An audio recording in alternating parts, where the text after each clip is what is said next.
Hey everybody, it's Jamie. I am here with Aaron Wary, senior writer at CBC's Parliamentary Bureau. And today on the show, we are going to get into Mark Carney's upcoming trip to Washington and the state of trade talks with Trump, Danielle Smith's game of pipeline chicken, and we're also going to discuss if the country's finances are about to fall off a cliff, which sounds alarming.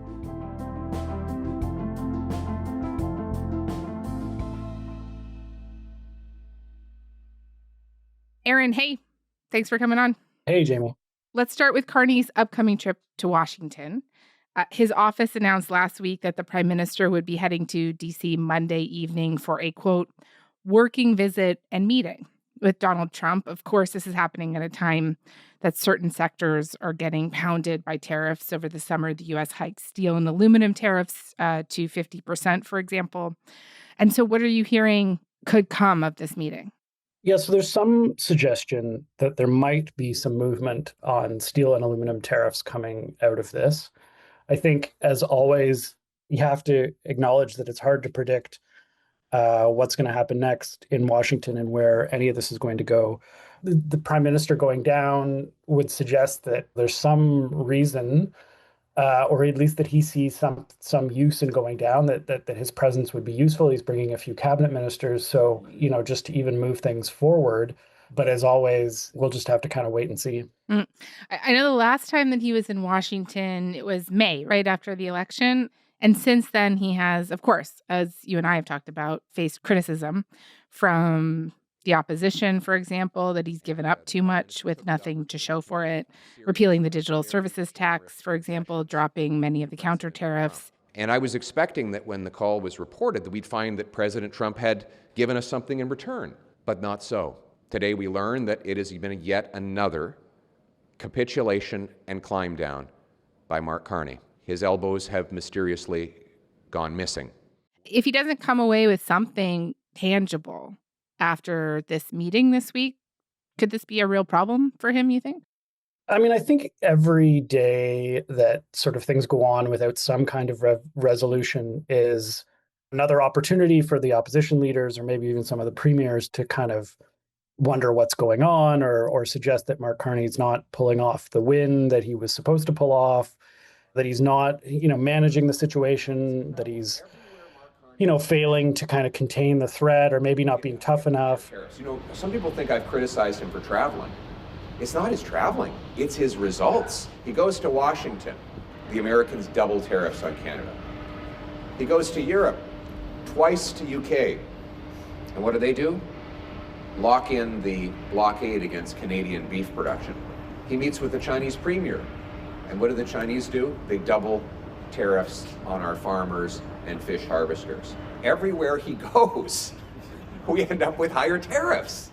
I guess the question then becomes, again, sort of what the Canadian public expects out of this. Do they think he should have been able to fix this very quickly, or do Canadians sort of understand and appreciate that Donald Trump is who he is and is not easily managed? And there's always this pressure on the Prime Minister to figure this situation out. But I don't know necessarily that means he needs to go out and get a deal tomorrow, because any deal that he makes is going to be measured in terms of the trade-offs.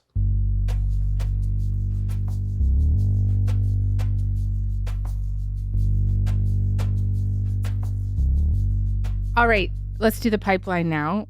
Alberta Premier Danielle Smith announced last week that her government is going to champion an application to the Major Projects Office for a new bitumen pipeline to the north coast of BC. What stands before us right now is a once-in-a-generation opportunity to unlock our wealth of resources and become a world-leading energy superpower. But to realize this potential, the federal government must make meaningful and substantive reforms to Canada's regulatory environment to revive investor certainty. I was surprised by the move. I don't know if you were. There is no private company that has stepped up to finance this yet.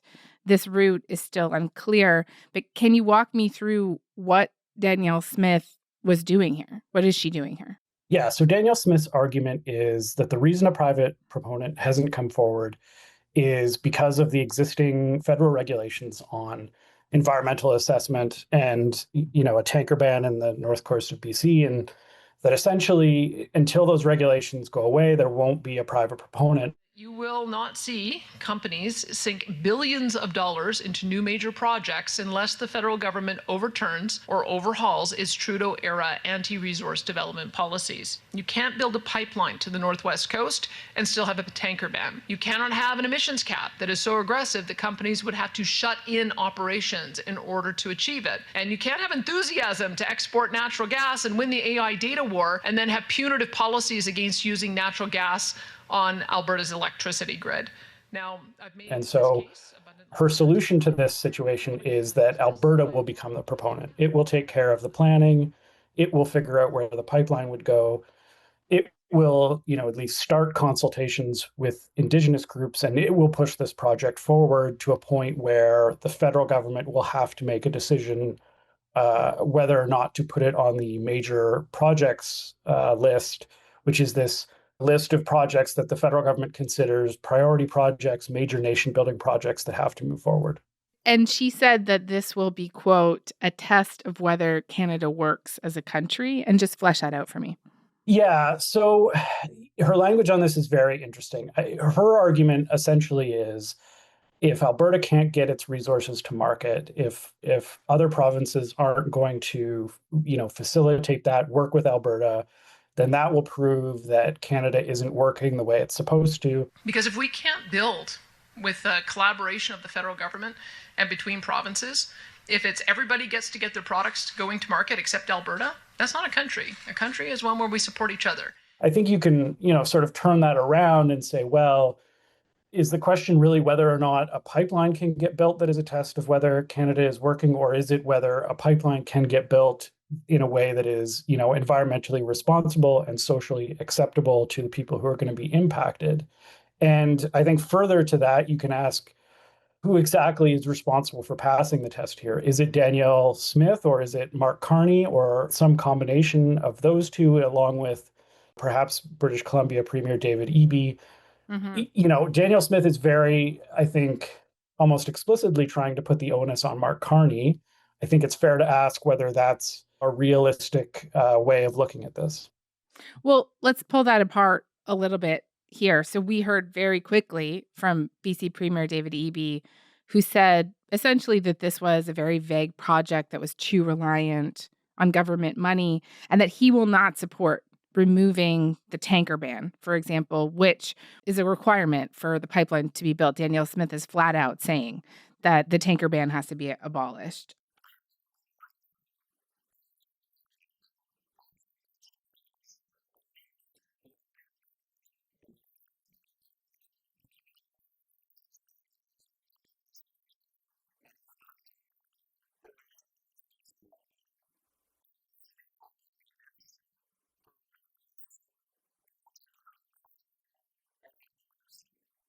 Also, worth noting, the president of a group of First Nations along BC's coast said that they won't support a bitumen pipeline, quote, now or ever.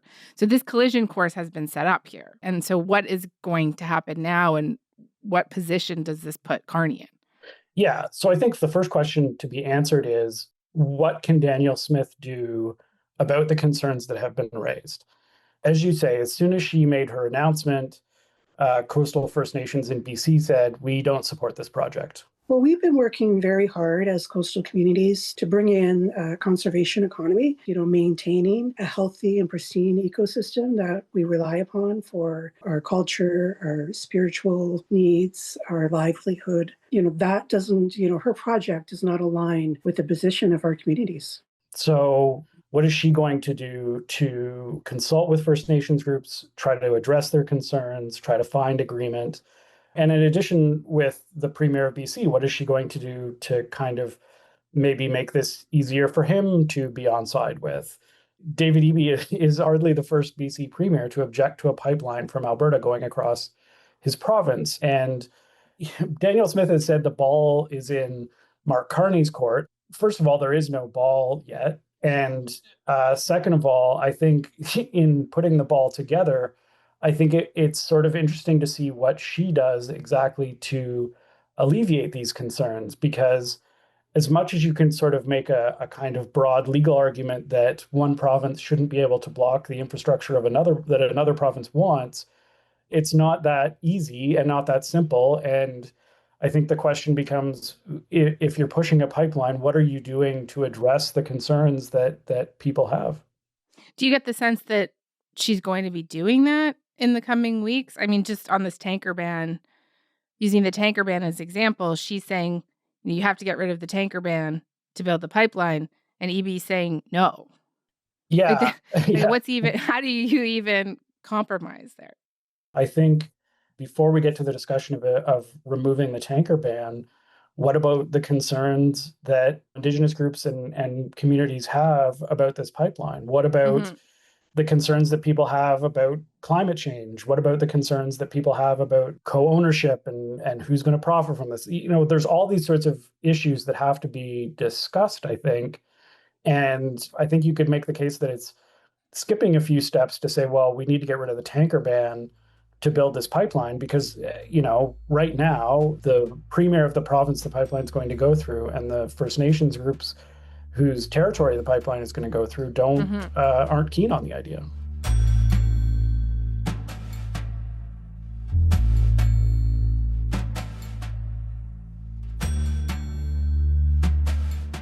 I take your point that there's no ball yet, but do you think that it does put some pressure on the Prime Minister to pick some sort of lane here? Smith has said that she wants some movement on this by November. Carney has said that he will not force a project on a jurisdiction, but he also hasn't said no to an oil pipeline. He's in talks with Alberta about getting rid of emission caps on industry. There are signs in both directions here, right? So does this put some pressure on him to come down on one side? I think it could eventually. If you look at the statement that Natural Resources Minister Tim Hodgson put out after Danielle Smith's announcement, I think you can read it as sort of a list of almost like a checklist of things that the federal government is expecting to see from Alberta. So just a quote from that statement. Quote, building major projects includes meaningful consultations with Indigenous rights holders, working with all affected jurisdictions, and alignment with Canada's objectives with respect to climate change and clean growth. Once any proponent has done this work, the federal government is open to evaluating a project on its merits. So I can't imagine that statement was accidental because it does read like a checklist of things that the federal government is expecting to see from not just this project, but any project. And I think it sets up the question of how far is Danielle Smith going to go to deal with these items and these issues that the federal government has laid down. So that's the first part. The second part, though, then becomes what happens if she and Alberta do a lot of work in this regard and still don't come to agreement with First Nation groups and with the government in BC. To a certain extent, that's the situation that Justin Trudeau faced on Trans Mountain, which was the government of BC didn't want that pipeline. And it fell to the federal government to say, well, the pipeline's going to get built. The Prime Minister interrupted an international diplomatic trip to deal with a domestic political feud, throwing the might and the money of the federal government behind Alberta to get a pipeline built to the BC coast. The Trans Mountain pipeline expansion is a vital strategic interest to Canada. It will be built. Ottawa will start formal talks. There's a world where this gets to a point where Mark Carney has to make some decisions. I don't think we're there yet. I think the onus is still on Alberta as the proponent, to kind of make the case for this pipeline and do the work to try to get it built. I think it's worth noting in that statement from Hodgson, he talked about climate change and clean growth. Mm-hmm. And I mean, that's always going to be a question with a pipeline. But in this case, for all the talk about a grand bargain that Danielle Smith has talked about, that Tim Hodgson has talked about, that Mark Carney has talked about, Alberta is opposed to the federal price on industrial emissions. It's opposed to a cap on oil and gas emissions. And so is Alberta going to move on those policies in a way that aligns with the national goals on climate change? And if Mark Carney does go down this road and decide to try to get a pipeline built, is he going to come out of it with a real consensus on climate policy? Because for it to be worth it, arguably for the federal government, you would think that has to be part of it.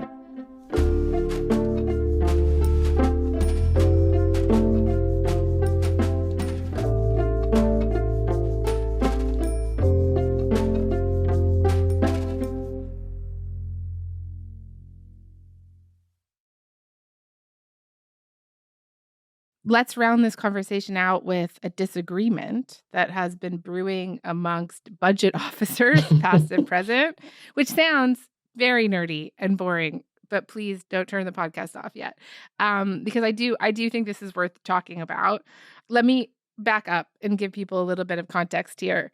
So, as we know, the government is expected to table its first budget on November 4th. And in the lead up to this, the current parliamentary budget officer, so this is like a watchdog role, the budget officer gives independent analysis of government spending and budgets, etc.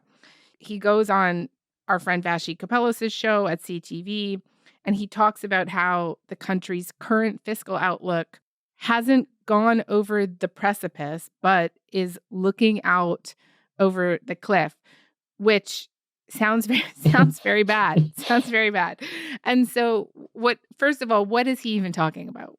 His language is rather dramatic. It does sort of sound like we're one step away from peril. The basic argument that the PBO, the current parliamentary budget officer, is making is that essentially federal finances have moved from being in a sustainable position to being in an unsustainable position. Based upon our numbers, things cannot continue as they are.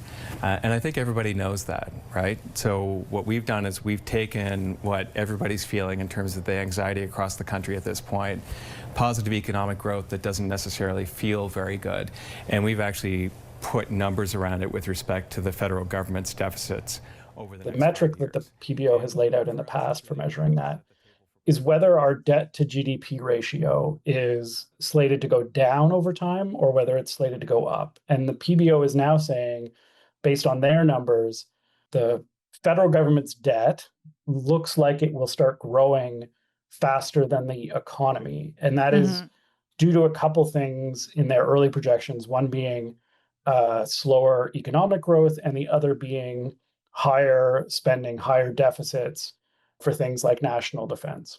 Mm-hmm. At one point, Vashi is asking him, Jason Jakes, this is the current budget officer, what that would mean practically. And he just said nothing good, which was not helpful, right?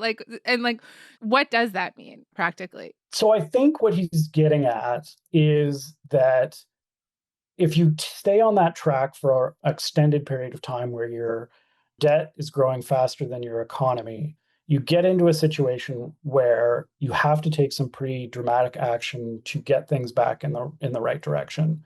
And that's basically a callback to what happened in the 1980s and the 1990s, where the debt wasn't under control.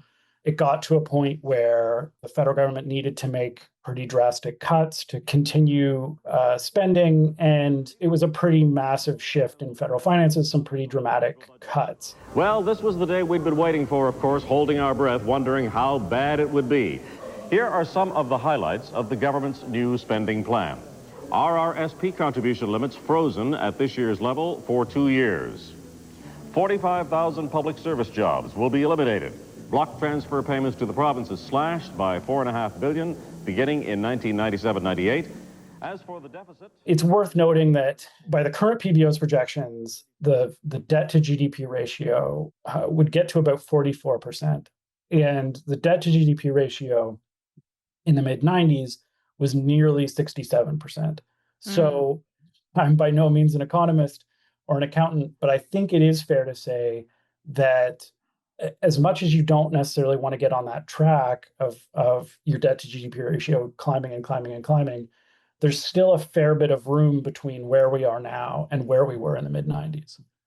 And then just to add to all of this, and I don't know, maybe it makes it more confusing. The former budget watchdog, Kevin Page, has now come out and said that the current budget watchdog is wrong. Tell me a little bit more about what happened there. Yeah, so Kevin Page is making, I think, a couple arguments. One is the language is a bit much. Well, I think the language from the current parliamentary budget officer, Mr. Jason Jakes, is just wrong. And he should walk that back, quite frankly. He should take those. He should tell people that our fiscal situation is sustainable. In his interview, Kevin Page's interview with our colleague David Cochrane at CBC's Power and Politics said, you wouldn't see that sort of language from a governor of the Bank of Canada. You wouldn't see that kind of language from the Auditor General. And I think that the other language of those other words, stupefy, shocking, it's not you wouldn't see a governor of the Bank of Canada or the Auditor General use that kind of language. I think it's definitely inflamed certain passions around Canada's fiscal situation that I think are not consistent with the numbers. The idea being like these are nonpartisan, independent offices that are supposed to be kind of cooler heads and aren't supposed to be sort of using sort of headline grabbing language to describe things. So I think that's actually why I found it so alarming. Yeah, I've literally never heard a budget watchdog talk like this before. Yeah, they're supposed to be, fairly boring. And this was not boring. The second part, though, I think, is that Kevin Page is saying we maybe don't yet have a full picture of what the federal finances are going to be. Even by the current PBO's admission, they're not taking into account both even higher defense spending and the cuts that Mark Carney's government has already promised to do. So we don't yet have an entirely clear picture of what federal finances are going to look like. Kevin Page, his assessment is if you look at federal finances, they're not yet in an unsustainable position.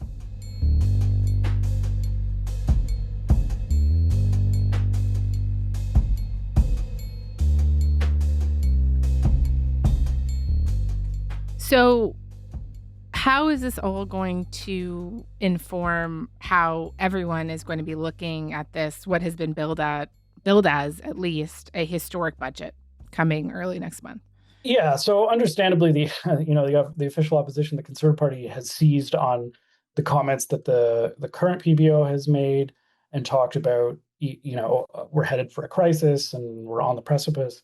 This is kind of confirmation to them of what they've been saying about federal spending under the Liberal government.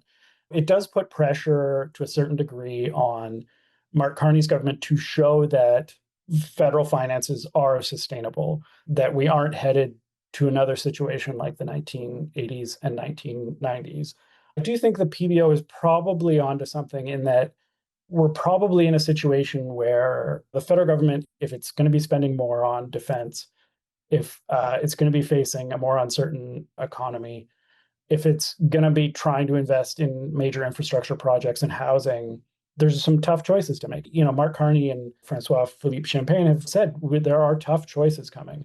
They haven't yet really explained what those tough choices are going to be, but they have suggested that there are tough choices. Because if the federal government's going to be spending a lot more in certain areas, it's probably going to have to change how much it spends in other areas or, raise taxes at some point. And so I think it does sort of underline this budget is going to be taking place in a tough environment, and that the spending capacity, the kind of idea that we can just sort of spend whatever we want and deficits don't matter, that we're kind of running up against the edge maybe of where that actually is. And I think as much as the Conservatives want to say, aha, look, we're in a fiscal crisis, and the Liberals to a certain extent want to say it's really not that bad, or credit rating's still high, we still compare well to our G7 partners, that everybody, I think, is going to be facing the fact that there are investments everybody agrees we have to make,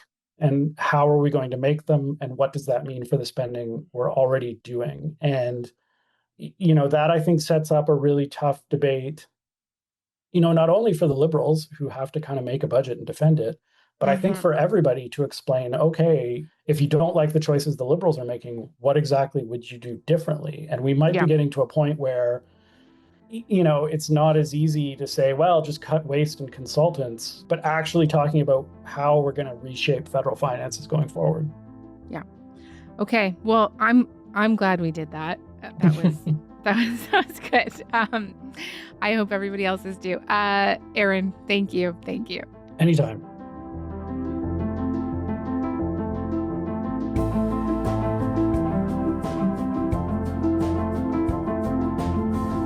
All right, that is all for today. I'm Jamie Poisson. Thanks so much for listening.